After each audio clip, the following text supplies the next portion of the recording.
New York began the year with a paradox: fewer sales, higher prices. And just beyond the city line, buyers on Long Island are still outnumbering sellers by thousands. Start in January. Across New York State, closed sales fell 7.5% year over year, from 7,893 in January last year to 7,304 this January. Pending sales moved in the same direction, slipping 5.5% from 6,321 to 5,972.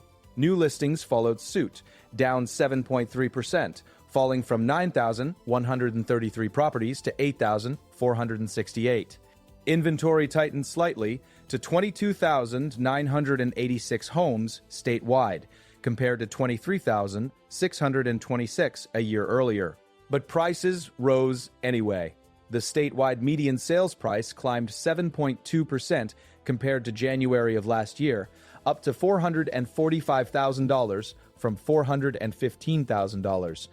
That marked the 30th consecutive month of year-over-year median price growth in New York State, an unbroken stretch of rising prices and slightly tighter supply. Financing set the stage for a potential shift. In January, the average 30-year fixed mortgage rate eased to 6.10%. That was a small step down from December's 6.19% and a larger move from the 6.96% average pinned to January a year earlier. Rate relief was modest, but it was real. Inside New York City, in January, the story split again.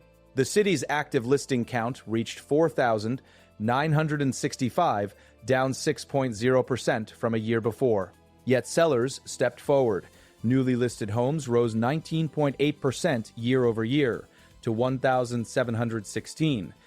That surge in fresh listings met a market-absorbing supply with quiet strength. The proof was in the price cuts that didn't happen. Only 5.7% of listings saw reductions in January, a share that was down by half a percentage point from last year and far lower than the national prevalence of 14.3%. Sellers in the 5 boroughs showed confidence in their ask. Price levels adjusted, even as markdowns stayed rare. The median listing price in New York City was $1,500,000 in January, a 6.1% decline from 1 year earlier. That was a recalibration at the top line, not a collapse in posture. Days on market told the same story. The city's median stood at 100 days in January, unchanged from last year, while nationally, homes lingered for 78 days, up 6.8% year over year. In other words, New York City listings took longer to move than the nation as a whole, but they were not slowing further. Drill down into the closing weeks of the year just ended, and a different pulse emerges. New York City's December was busier than usual. 1,712 homes entered contract during the month. New deal volume edged 0.7% higher from November to December, a rise when many usually expect a lull. Supply loosened a touch as new construction added choices. For sale inventory in December increased 9.3% year over year.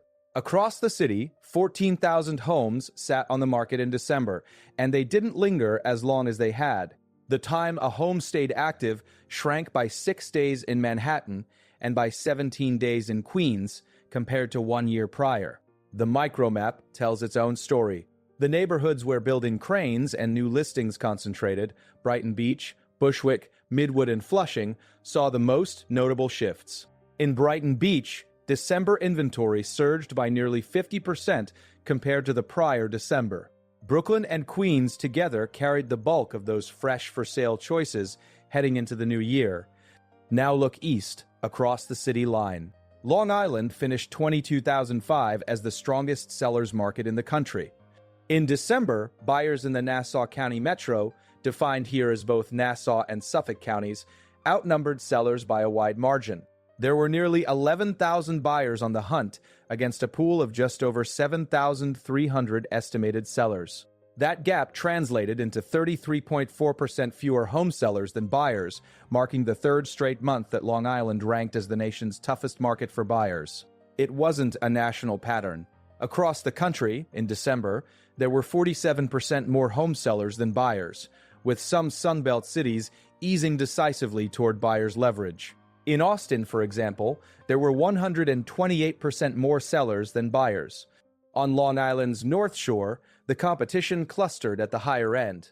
The segment between $2 million and $4 million was particularly active in villages such as Roslyn, Roslyn Heights, Old Westbury, and Brookville.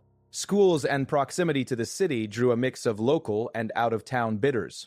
The low inventory in those enclaves kept bidders circling. The result was upward pressure on values and a growing awareness that rising assessments can feed into higher property taxes for homeowners. Place those pieces side by side. Statewide in January, New York posted 22,986 homes for sale, slightly fewer than last year, and saw 8,468 new listings enter the market for the month. At the same time, the mortgage rate drifted down to 6.10%. In the city, new sellers stepped forward with 1,716 additions in January, raising the flow of options even as active inventory clocked in at 4,965. In December, the 5 boroughs counted 14,000 active for-sale homes, up 9.3% from a year earlier. And right next door, Long Island's December buyers outnumbered sellers by thousands, with almost 11,000 buyers competing for the homes of just over 7,300 sellers. Each figure points to the same pressure point. Supply is the hinge, and it's moving differently by place. That hinge shows up in how long homes sit. In New York City, the median listing took 100 days to land a buyer in January. A year earlier, it was the same, 100 days. In Manhattan and Queens, in December, time shrank 6 days faster in one borough, 17 in the other. Small shifts matter. Liquidity tightens or loosens, not just in price charts, but in time itself. A home that moves in 80 days instead of 90, in 90 instead of 100, signals confidence from both sides of the table. The city's stance on price reductions sharpened that signal in January. Only 5.7% of listings cut their ask. That share eased down by half a point from last year, even as the median listing price settled 6.1% lower to $1,500,000. Price discovery, not panic. Sellers stuck to their numbers, buyers made selective moves, and the pipeline of new options grew in corners of Brooklyn and Queens. Statewide, the same month looked tighter yet costlier. New York's median sales price rose 7.2% to $445,000 in January. That was the 30th straight month of year-over-year gains. But closings slid 7.5% to 7,304, with contracts in the queue, 5,972 pending, down 5.5%. Fewer homes were listed in January than last year, 8,468 versus 9,133, yet even that shrinkage wasn't enough to stem the price ascent that's now counted in years, not months. When price grows while volume and inputs fall, scarcity is speaking. At street level, that scarcity does not mean uniform tightness. December in New York City saw 14,000 active for-sale homes, and a rising share of those coming from new construction. Neighborhoods told the tale in details: Brighton Beach with inventory nearly 50% higher than a year earlier, Bushwick and Midwood adding supply, Flushing putting more keys into more lockboxes. Faster movement in Manhattan and Queens measured in days shaved off market tenure. Contracts, 1,712 of them in December, kept brokers walking through closings while most of the country was cooling down by the fire. Then there is Long Island's seller fortress. In December, that market recorded its third consecutive month as the nation's toughest for buyers, with 33.4% fewer home sellers than buyers in the Nassau plus Suffolk metro. Nearly 11,000 buyers went after just over 7,300 sellers. Contrast that with the country at large in December, a 47% surplus of sellers. Where much of the nation leaned toward buyers, Nassau and Suffolk dug deeper into seller leverage. In affluent pockets, especially between $2 and $4 million, the pressure squeezed tighter still. Roslyn Heights, Old Westbury, Brookville, names that came tucked behind hedges and lawns, stayed busy. The rental side of the city sharpened the edges. In December, the city's vacancy rate for rentals dropped 5.8% year over year. Fewer open apartments, more pressure on renters. Median asking rent rose nearly 8% to $3,874. And yet, incentives returned. Nearly 1 in 4 rentals offered at least 1 month of free rent in December, the highest share since 2021. Landlords faced a paradox of their own: fewer vacancies and higher asking rents, but also a strategic move to keep units filled with concessions, as would-be buyers waited for rates to move and for sale prices to adjust. Inventory on the rental side told a simple story with a big number. There were 26,238 rentals on the market in December, a 5.8% decline from a year earlier. Limited, newly constructed rental buildings in Manhattan meant that many renters fought over older pre-war stock. That scarcity underwrote the rent bump to $3,874 and the concessions calculus that pushed nearly 1 in 4 landlords to offer a free month. Some of those renters are expected to stop waiting and buy this year as mortgage rates ease and pricing clarity improves.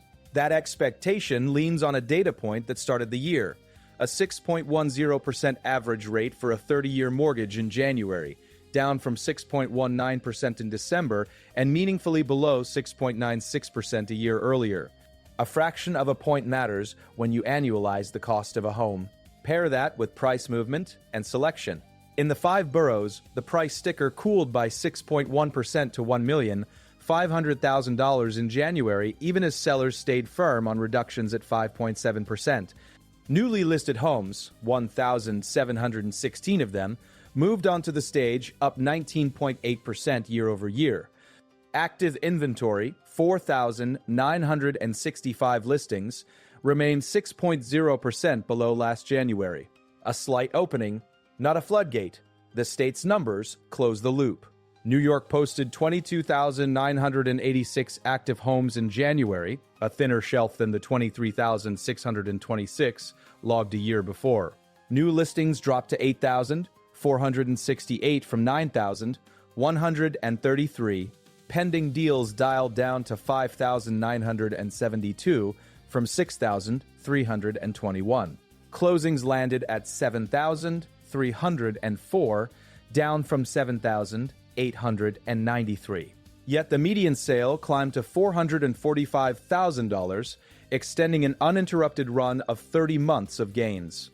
Expectation and scarcity beat gravity again. What keeps Long Island's December imbalance so severe? Nearly 11,000 buyers chasing just over 7,300 sellers ups the stakes for early 2026. If rates inch lower and more would-be sellers test the waters, the gulf could narrow. But if supply remains tight, the island's 3-month streak as the country's strongest seller's market may extend.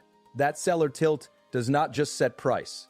It nudges tax bills too, because valuations ride markets higher. The tension is clear. Upward pressure on values is a windfall for sellers exiting or refinancing, and a headwind for owners facing rising assessments. Meanwhile, the city's tapestry looks more variegated by block and borough. December's 9.3% increase in for-sale supply, led by new construction, hints at a spring with more choices, particularly in Brighton Beach, Bushwick, Midwood, and Flushing. In Manhattan and Queens, homes spent fewer days on the market in December, 6 fewer in one borough and 17 fewer in the other, suggesting that at least in those zones, buyers and sellers met faster. In January, the broader Gotham Index showed median days still pinned at 100, with the national median at 78 days and lengthening by 6.8% year over year. New York's flat line may represent stability in slow motion. Zoom out past the Hudson for a moment to see what happens when housing tilts too far the other way. In China, new home sales have fallen to their lowest level in more than 15 years, with prices for existing apartments plummeting. Officially, the country's economy grew 5% last year, with the final quarter pacing at 4.9%. But some estimates place full-year growth between 2.5% and 3%. Retail sales in December slipped 0.1% from November, which itself was a weak month. Investment in fixed assets, buildings, factories, infrastructure dropped 3.8% over the year, marking the first annual decline since 1989. Prices for housing have fallen by about a fifth since 2021 by official counts. Some unofficial measures suggest declines at least twice as steep. The market has frozen to a point where homes remain on the market for an average of 22.2 months before they sell. In the worst cases, buyers demand discounts as severe as 80% from 2021 peaks, and sellers refuse to take those cuts. There is a face to that freeze. In Xi'an, a civil servant named Zoe Zhao, 27 years old, bought a home with her parents in October 2024 after local prices had already dropped. Then they fell further. She takes solace in living there and in not having bought at the absolute peak. But the sentiment is raw. When a market gaps lower, confidence does too. China is not New York. The drivers differ, the structure differs, the cycle differs. But signals suggest that a misalignment between supply, demand, and financing can last for years when it hardens. China's cities had grown to about 440 square feet of housing per person in 2020, up from about 340 square feet 15 years earlier and less than 100 square feet per person before 1976. That long buildup left a high platform. New York cities and suburbs, by contrast, are grappling with too little rental stock in Manhattan and too few for-sale homes on Long Island. The risk here isn't a glut, it's a choke point. The choke shows in the rental ledger. In December, New York City counted 26,238 rentals on the market, 5.8% fewer than the prior December. The city's vacancy rate also dropped 5.8% year over year. At the same time, the median asking rent rose to $3,874, nearly 8% higher than a year before. These are the conditions that invite concessions without budging list prices. A free month to seal the deal. Nearly 1 in 4 rentals did exactly that, the highest share since 2021. As mortgage rates ease and more for-sale homes arrive from new construction, some renters are expected to step off the sidelines and into the buyer pool in 2026. That migration may show up first at the price points and neighborhoods where December's supply expanded the most. In the 5 boroughs, newly listed homes stepped up 19.8% year over year to 1,716 in January. Yet the active listing count stood at 4,965, 6.0% below last year's level. Months from now, if that gap closes, if active supply rises alongside new listings, the city may see faster turn and more price stability at the current median listing of $1,500,000. If it does not, and if sellers keep price reductions at 5.7% of listings or near it, buyers may face a spring of selective wins and steady prices even at longer days on market. Statewide, the arithmetic remains stark. 30 consecutive months of median price growth through January to $445,000, fewer closings at 7,304 than the 7,893 a year before. Fewer pending contracts at 5,972 than last year's 6,321. Fewer new listings at 8,468 and fewer active homes at 2,286 than the 23,626 of a year ago. Against that, borrowing costs eased to 6.10% in January. That might not be enough to reset affordability for all, but it can nudge marginal buyers into action and give sellers reason to list. Long Island's December posture, 33.4% fewer sellers than buyers. Almost 11,000 buyers matched against a little over 7,300 sellers puts a bright line under what tightness looks like when it hardens. In the $2 to $4 million band, the North Shore's mansions and colonials drew interest not just from locals, but from buyers arriving with an appetite for schools and quick access to the city. Stronger demand in that band moved with very low inventory, and with it came the byproduct of higher valuations that raised the specter of higher property taxes. If rate relief in January at 6.10% continues into spring, that market could pull in additional bidders, not fewer. Within the city, seasonality blurred in December, 1,712 homes in contract as the holidays wrapped. A 0.7% month-over-month uptick when most years would be flat or down. 14,000 homes on the market, 9.3% more choices than a year earlier. Manhattan and Queens moving listings out faster by 6 and 17 days, respectively. A spring script begins to write itself. More choice, somewhat faster movement, and pricing that has come off the boil by 6.1% for the median listing, while sellers stick to their numbers with only 5.7% cutting price. That script will be written neighborhood by neighborhood. If Brighton Beach can sustain something like December's near 50% annual rise in inventory, and if Bushwick, Midwood, and Flushing continue to post gains, the weight on buyers might lighten in those pockets first. If not, get ready for a market that tests patience more than price. Remember, the citywide median days on market is 100, the same as last year. The national median is 78, and it lengthened by 6.8% year over year. New York is often its own planet on timing. On the finance front, January's 6.10% average rate casts a longer shadow than it seems. December was 6.19%. January last year was 6.96%. A swing of 8 or 9/10 of a point across a year can move the difference between a renter staying put and a renter becoming a buyer. Pair that with landlords offering a free month in nearly 1 out of 4 leases, and with a rental vacancy rate that fell 5.8% year over year in December, and you can sense a turning point. Renters who feel pinched by a $3,874 median asking rent and who see an opening in for-sale inventory, particularly where new buildings have added stock, may bolt. For sellers upstate, on Long Island, or in the outer boroughs, the statewide baseline still favors listing. 30 months of price growth through January at the median to $445,000 statewide.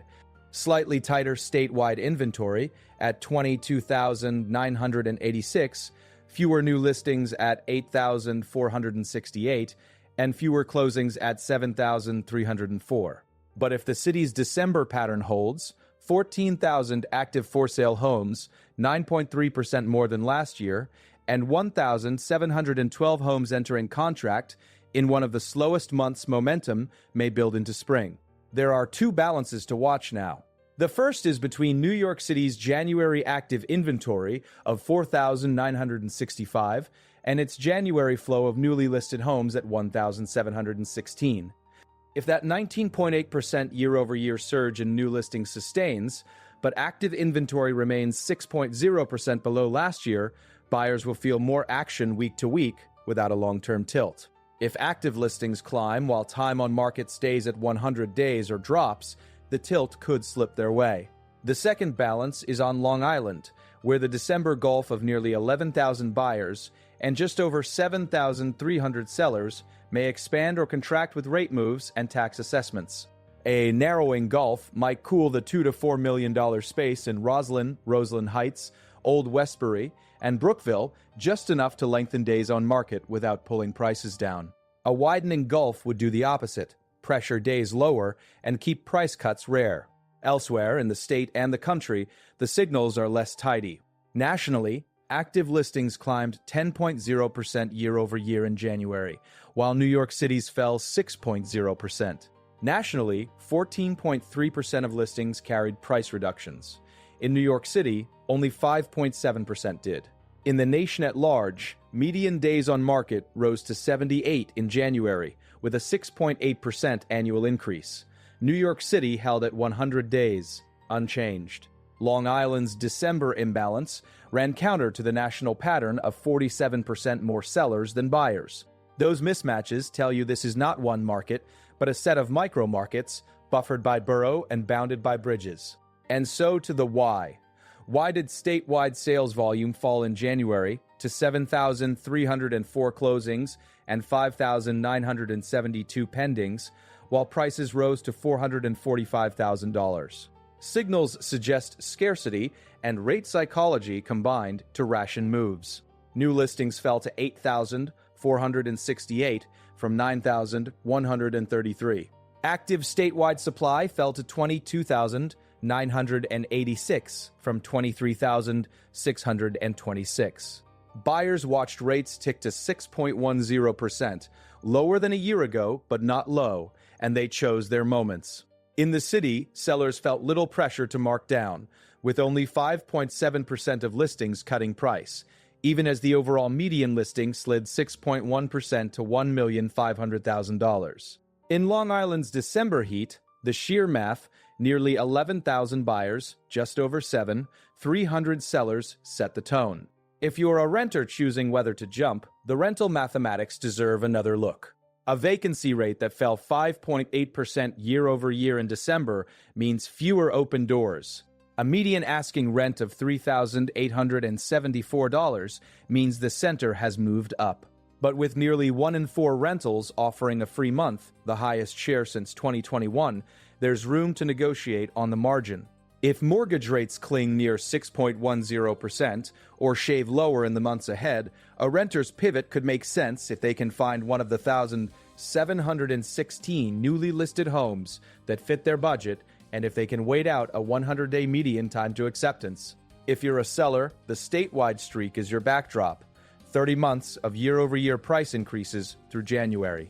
If you're in the 5 boroughs, your January counterpart found that price reductions were rare at 5.7% of listings, while the price level itself adjusted lower. If your place is in Manhattan or Queens, December's faster time to contract, 6 and 17 days shorter, suggests realistic pricing meets quicker outcomes.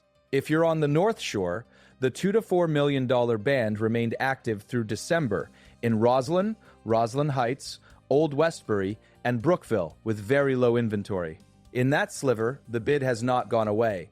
The macro backdrop, shadowed by China's housing slump, adds a caution. There, a long buildup of supply, falling demographics, and tightening wallets have pushed new home sales to a more than 15-year low and stretched average time on market to 22.2 months. Official data show prices off by a fifth since 2021. Unofficial data signal deeper slides. Investors and households that once viewed housing as the safest store of value now hesitate. The direct line to New York is not drawn. But the lesson is ancient. When housing imbalances calcify, they don't unwind quickly. New York's imbalance is towards scarcity and high rents, not oversupply and falling prices. The risk here is that scarcity anchors prices too high, while rate relief is only partial, leaving volume thin and mobility low. That mobility shows up first in the calendar. The city's December contracts, 1,712 of them, paired with a 0.7% month-over-month rise into the holidays and a 9.3% annual rise in active-for-sale supply, paint a prelude to a busier-than-normal spring.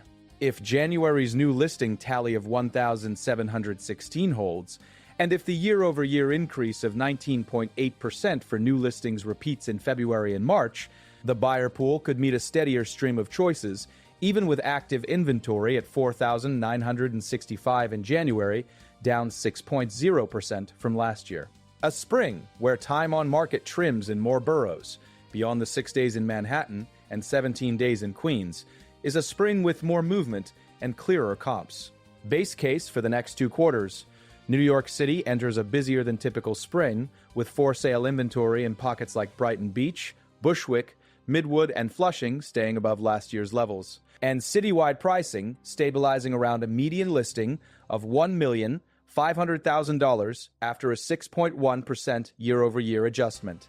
Days on market begin to edge lower from the 100-day plateau as more December-like velocity spreads beyond Manhattan and Queens. Statewide, prices continue to hold or rise in the median, extending the 30-month trend beyond January's $445,000 mark, while closed and pending sales improve modestly from January's $7,304 and $5,970 to as rate relief near 6.10% coaxes cautious buyers. Long Island maintains seller leverage into spring, with a December gulf of nearly 11,000 buyers versus just over 7,000, 300 sellers narrowing only slightly as more homeowners test listings. 2 watch items to time box through mid-year. First, financing. If the average 30-year rate can hold near 6.10% or dip below that in the next 90 days, buyer activity should firm, especially among renters facing a $3,874 median ask and lured by concessions in nearly 1 in 4 leases. If rates reverse and drift back above December's 6.19%, velocity could stall, freezing the city near 100 days on market and keeping statewide closings anchored below last year's 7,893 January benchmark. Second, inventory by neighborhood. If December's 9.3% citywide rise in for sale supply persists, and Brighton Beach, Bushwick, Midwood, and Flushing continue to add stock, with Brighton Beach sustaining anything close to its near 50% annual jump, price discovery should happen faster, with fewer bidding wars and a healthier spread of outcomes across price bands. If those pockets slow and the January active count in the city stays near 4,965, the weight will sit back on price and patience, and Long Island's seller tilt, 33.4% fewer sellers than buyers in December, could become the shape of more suburban markets. The near-term path is not cryptic. In January, New York State saw fewer new listings at 8,468, fewer closings at 7,304, fewer pendings at 5,972, and fewer active homes at 22,986 than a year earlier, all while the median sale rose to $445,000 and borrowing costs eased to 6.10%. In New York City, January yielded 1,716 new listings, a 19.8% rise, at a time when active inventory sat at 4,965, 6.0% below last year. The city's January median listing price stood at $1,500,000, down 6.1% year over year, with only 5.7% of listings cutting price and the median days on market pinned at 100. December laid tracks with 1,712 contracts, a 0.7% monthly rise, and a 9.3% annual increase in for-sale supply to 14,000 active homes, plus shorter market times, 6 and 17 days, in Manhattan and Queens.